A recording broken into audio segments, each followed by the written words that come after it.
Welcome back.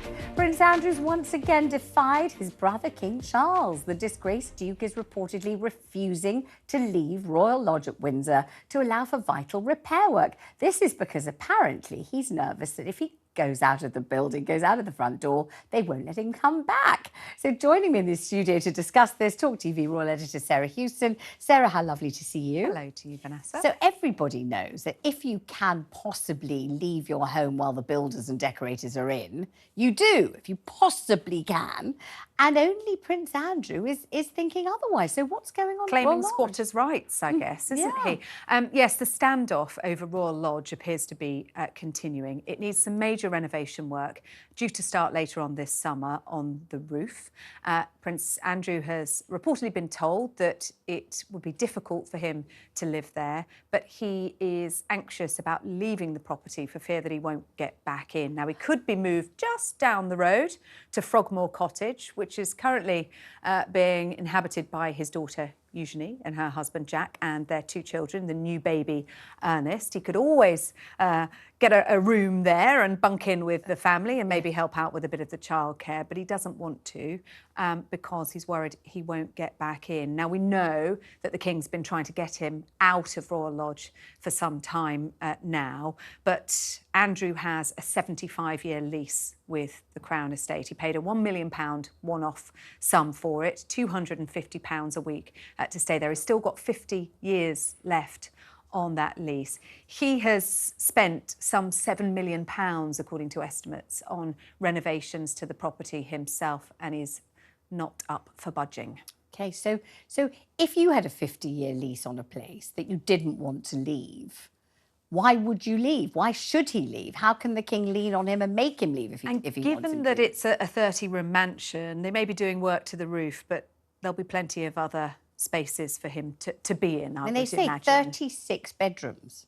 I think it's smaller than that. I think it's 30 rooms in total. But 30 rooms, you're trying to think, hang on now, wait, we've got a living room, a drawing room. Well, you might have a ballroom, given it's a royal residence. A ballroom, yes, and now a kitchen, a scullery. Bathrooms? How many bathrooms? Bedrooms. Yes. But I mean, what other things? What else? A billiard room, I suppose. And it is only Andrew and his ex-wife, Sarah Ferguson, living in this huge property. Yes. Now, the suggestion has been that perhaps the King might want it for new lodgers, new tenants. Could it be the Prince and Princess of Wales, who are in rather smaller quarters at Adelaide Cottage, also on the Windsor estate? Or the other option is if they don't want it, then it could be rented out commercially for a commercial rent. And we know that part of Charles's plan is to make the monarchy pay for itself and be more self-sufficient. So a great big property like this, he will be concerned that it needs to be used appropriately. I mean, I wonder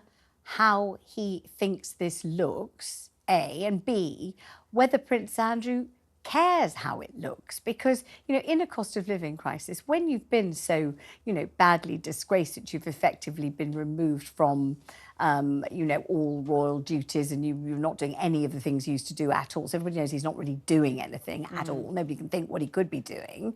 The idea that he's clinging to this 36-room mansion, vast, stately home or whatever the heck it is, you know, it feels all wrong, doesn't it? It feels as if anybody who is no longer doing the job that they were meant to do should say, well, as I'm not doing that anymore, obviously I need a much smaller place and I'm going to downsize or downscale, shouldn't they? I think what we've learned over recent years, though, from the Duke of York, is he's not one who's very good at reading the room. No. Is he? And in this instance, yes, to us on the outside, why would you cling on to this enormous mansion? You've been offered Frogmore Cottage, which is by no means a cottage. Meant to be lovely. Which is lovely, very large recently and beautiful renovated house. At the cost of £2.4 million, paid for by the Duke and Duchess of Sussex. Why would you not move and leave this huge property to someone else? But he feels very strongly that he signed a lease, he's put an awful lot of his own money into the property, it is his family home, and he doesn't want to budge. And, you know, we talk about the King wanting him out, but he doesn't really want to kick him out. He doesn't want to get into a difficult situation with him here. And we've heard stories over recent weeks about the fact that he still has the use of Windsor Estate gardeners. He sometimes gets food delivered from Windsor Castle that the king is allowing still. So we're not talking about, you know, brothers at war. In fact, to be honest, there's probably not very many conversations actually taking place between the two brothers, because that's the way the royal family works. I wonder, though, you know, when we used to read these fascinating books about the Duke of Windsor and Wallis Simpson and the life that they built up, this kind of faux court that wasn't really a court, when anybody who came in had to call her Her Royal Highness, even though she wasn't a Royal Highness. And, you know, there was an awful lot of bowing and curtsying and protocol and formal dinners, all completely fatuous and pointless and had nothing to do with court. And you wonder whether, you know, Andrew and Fergie, in that vast, enormous property, might be maintaining some kind of illusion of a life that they're not really living, and nobody wants them to, and they're not invited to.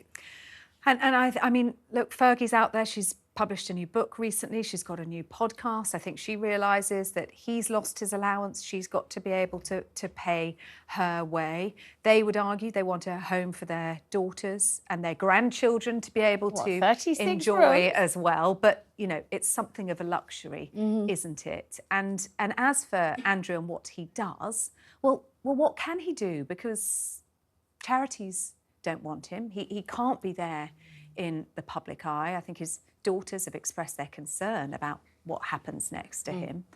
But he's sticking to his guns and staying put. All right, let's just have a quick look, a quick fashion item here on a political and current affairs, because it's the Queen wearing a really fabulous all-in-one... Fabulous jumpsuit. I mean, she looks terrific, doesn't she? There's a lovely picture of her, gorgeous, vivid colour. Just tell us where she is and what she's doing. This is at Hampton Court forging Palace. Her own path, isn't she? Yes, this is the Queen's Reading Room Festival, the first ever of these. Now, the Queen's Reading Room was something that she started as the Duchess of Cornwall during lockdown, a literary coming together of minds. And this weekend was the first ever big event, a festival at Hampton Court Palace. And there she was, and among the others there, Dame Judi Dench, for example. Camilla almost missed it. Yeah, she was late. She was late. She got stuck in terrible traffic. Nothing was moving. King Charles was there and had to step in and entertain all of the guests. And I think she said he was quite a good understudy, really. But she did make it and made a statement there in that Anna Valentine outfit. Looking absolutely fabulous. Thank you very much, Sarah.